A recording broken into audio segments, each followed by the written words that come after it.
Assalamu alaikum. Après 7 leçons déjà vues dans le cadre de ce cours, je pense que le moment est venu, tel que certains me l'ont proposé, de faire une petite pause et de réviser ce que nous avons déjà vu, et ça n'empêche pas que je vais rajouter quelques petits compliments. Par contre, si vous n'avez pas encore terminé les 7 premiers cours, je vous conseille vivement de le faire avant de suivre ce cours. Bien, la première chose que nous avons vue dans ces cours est que l'arabe s'écrit et se lit de droite à gauche, contrairement au français. Donc si on voulait écrire par exemple le mot baladun, on écrit d'abord ba, puis la, puis dun. Donc baladun, un pays.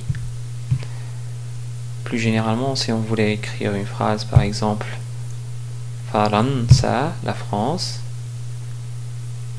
baladun est un pays jamilun, beau. Donc Faransa baladun jamilun. Donc on a écrit de droite à gauche. Deuxième chose est que l'alphabet arabe est composé de 28 lettres, dont certaines nous les avons déjà évoquées, à savoir la lettre ba, la lettre ta, la lettre tha, la lettre noun, la lettre ya, la lettre dal, la lettre dhal, ce qui nous donne 7 lettres de l'alphabet arabe, c'est-à-dire 25% ou un quart des lettres arabes déjà maîtrisées. Donc, bravo. La troisième chose à savoir est que les lettres arabes changent de forme d'écriture, enfin, changent un petit peu, selon leur position dans le mot. On distingue 4 formes d'écriture: la forme isolée, la forme initiale, c'est-à-dire au début d'un mot, la forme médiane au milieu d'un mot, et la forme finale, c'est-à-dire à la fin d'un mot. Par exemple, si on voulait écrire la lettre B dans les 4 formes, on obtient ceci. Pareil pour la lettre ta et tha, donc c'est exactement pareil, mais pour nous, c'est un peu différent, mais juste en forme isolée et en forme finale, sinon c'est comme les lettres précédentes. Pour la lettre del et del, on distingue principalement 2 formes d'écriture, car la lettre del ne s'attache jamais à la lettre qui la suit, mais s'attache uniquement à la lettre qui la précède, d'où les 2 formes d'écriture suivantes. Le quatrième concept est le concept des voyelles dans la langue arabe. On distingue 2 sortes de voyelles: les voyelles courtes ou brèves. Ils sont au nombre de 3. La première, c'est al-fatha, comme dans ta, tamrun, des dates. La deuxième, c'est al-dhamma, comme dans bu, bustanun, un jardin. La troisième est al-kasra, comme dans thi, thiyabun, des vêtements. Les voyelles longues, par contre, sont des prolongements des voyelles courtes. Donc, pour prolonger la fatha, on rajoute un alif pour produire le son a, comme dans ba, babun. La voyelle longue prolonge la dhamma pour produire le son ou, comme dans tu, tutun, des fraises. La voyelle longue ya associée à kasra produit le son i, comme dans ti, tinon, des figues. Ajouté à cela, on a aussi dans la langue arabe le concept du soukoun, qui présente un arrêt sur la voyelle ou une absence de voyelle, comme ici dans n, bintun, une fille. Shadda, par contre, est un doublement de la consonne, où la première possède un soukoun et la deuxième est vocalisée. Ici, par exemple, on prononce na, na. Donc, au lieu de na tout court, comme dans banna'un, un maçon. Dernière chose à savoir, en ce qui concerne la vocalisation, est at-tanwin. At-tanwin est un doublement de la voyelle courte en termes d'écriture, mais qui se prononce an quand on a un doublement de la fatha avec un alif, comme dans ban. Il se prononce un pour un doublement de dhamma comme dans tun. Avec un doublement de kasra, on prononce in comme dans fin.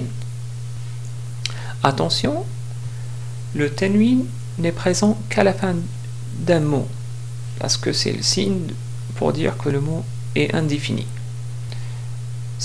Par exemple, le mot baytun est indéfini car il veut dire une maison ou un foyer. Si par contre on voulait le définir ou le déterminer, on rajoute l'article al qui remplace le, la ou les en français, ce qui donne al-baytu, la maison ou le foyer. Dans ce cas-là, on remplace le doublement de la dhamma par une seule dhamma.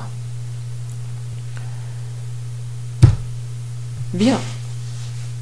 Avant de terminer cette révision, je voulais attirer votre attention sur deux notions complémentaires. Certes, ces notions ne sont pas destinées normalement à des débutants, mais je trouve qu'ils sont intéressants et qu'on peut les aborder brièvement sans rentrer dans les détails. La première notion est la manière de prononcer un mot quand on s'arrête sur ce mot dans une phrase. Alors, une des règles simples et pratiques est la façon de s'arrêter sur un mot qui se termine par une tanwin, et aujourd'hui nous allons voir l'arrêt sur un tanwin avec un doublement de dhamma. Par exemple, ce mot ici se prononce baytun, mais on peut le prononcer d'une manière simple en disant bayt. Donc on n'écrit pas comme ça, mais on dit bayt. Donc c'est juste pour marquer qu'on prononce de cette façon-là. Plus généralement, si on écrit une phrase, hada, ceci, baytun, une maison, jadidun, nouvelle. Donc hada baytun jadidun, ceci est une belle maison. Si on s'arrête sur la phrase, on dit hada baytun jadid et non pas jadidun. Par contre, si je voulais m'arrêter sur baytun, je dis hada bayt et non pas hada baytun. Si je voulais continuer, je dis hada baytun jadid et non pas hada bayt jadid.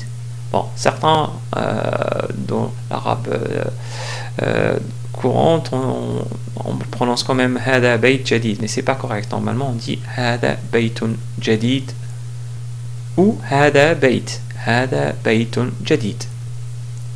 Voilà, j'espère que c'est clair. Je donnerai quand même quelques autres exemples. Donc si je prononce les mots suivants de cette façon-là, ne soyez pas étonnés. Bayt, tout, balad. Deuxième notion complémentaire est la notion de la ta marbuta. Nous avons déjà vu le mot bidratun. Mais ce qui est étonnant, c'est que on l'a pas écrit de cette manière-là. En fait, là, la ta est un peu particulière. Parce qu'en fait, la ta, ici, si on veut s'arrêter sur la ta, on va dire bidra et non pas bidrat. Donc, cette écriture est fausse parce que ici il s'agit de ta marbuta qui, si on veut s'arrêter sur cette ta marbuta, on prononce bidra au lieu de bidratun ou bidrat. Bidrat, alors là, vraiment, c'est pas correct. Bidratun à la limite. Mais si on voulait appliquer les règles de l'arrêt sur un mot dans la langue arabe, alors ça sera bidra. En termes d'écriture, on a deux formes d'écriture. La forme isolée ou non attachée qui s'écrit de cette manière-là, ou la forme attachée qui s'écrit de cette manière-là. Quelques derniers exemples. Donc, binayatun ou binaya, un bâtiment. Sayyaratun ou sayyara, une voiture. Yabaniyatun ou yabaniya, une japonaise. Voilà, on arrive à la fin de cette révision. Pour les notions complémentaires, ne vous inquiétez pas, vous allez les voir en détail plus tard. J'espère vous retrouver dans un prochain cours, Inch'Allah. À bientôt.